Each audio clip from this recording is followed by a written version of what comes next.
Doctor, എന്താണ് HPV vaccine? Human papilloma virus അതിനെതിരെയുള്ള വാക്സിനാണ് ഈ HPV വാക്സിൻ എന്ന് പറയുന്നത്. ഇതിൻ്റെ പ്രാധാന്യം എന്താണെന്ന് പറഞ്ഞാൽ സെർവിക്സിലെ ക്യാൻസർ ഇപ്പോഴൊന്ന് പ്രിവെൻറ്റ് ചെയ്യാൻ പറ്റുന്ന ഒരു ക്യാൻസറായി മാറിയിരിക്കുകയാണ്. ഈ ഹ്യൂമൻ പാപ്പിലോമ വൈറസ് എന്ന് പറയുന്നത് പ്രധാനമായിട്ടും ഈ അൺസേഫ് സെക്സ് വഴിയാണ് ഈ വൈറസ് അണുബാധ ഉണ്ടാകുന്നത്. പലതരം വേരിയൻസ് ഉണ്ട് ഈ HPV വൈറസിന്.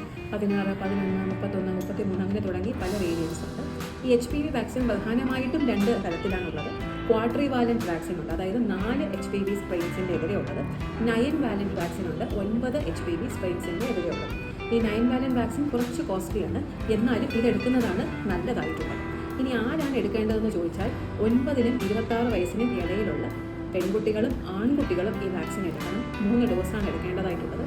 15 വയസ്സിന് മുൻപാണ് എടുക്കുന്നതെന്നുണ്ടെങ്കിൽ 2 ഡോസ് മതിയാകും. ഇനി ആണുങ്ങൾ എന്തിനാണ് HPV വാക്സിൻ എടുക്കുന്നതെന്ന് ചോദിച്ചാൽ ഈ വൈറസ്, അതായത് HPV വൈറസ് സെർവിക്സിലെ ക്യാൻസർ മാത്രമല്ല ഉണ്ടാക്കുന്നത്. Vagina, vulva, penis, oral cavity, അങ്ങനെ നിരവധി ക്യാൻസേഴ്സ് HPV അണുബാധയ്ക്ക് ഉണ്ടാക്കാൻ സാധിക്കും. അതുകൊണ്ട് HPV വാക്സിൻ ആൺകുട്ടികളും പെൺകുട്ടികളും എടുക്കേണ്ട ഒരു വാക്സിനാണ്. സൈഡ് എഫക്ട്സ് ഒന്നും ഉള്ള ഒരു വാക്സിൻ അല്ല. എന്നാലും HPV വാക്സിൻ എടുത്തതിന് ശേഷം ഒരു 15 മിനിറ്റ് കിടന്നതിന് ശേഷമാണ് നമ്മൾ അവിടെ വിടാറുള്ളത്. എല്ലാ ഹോസ്പിറ്റൽസിലും അവൈലബിൾ ആയിട്ടുള്ള ഒരു കാര്യമാണ് HPV വാക്സിൻ. അതെല്ലാവരും ഉപയോഗപ്പെടുത്തണം.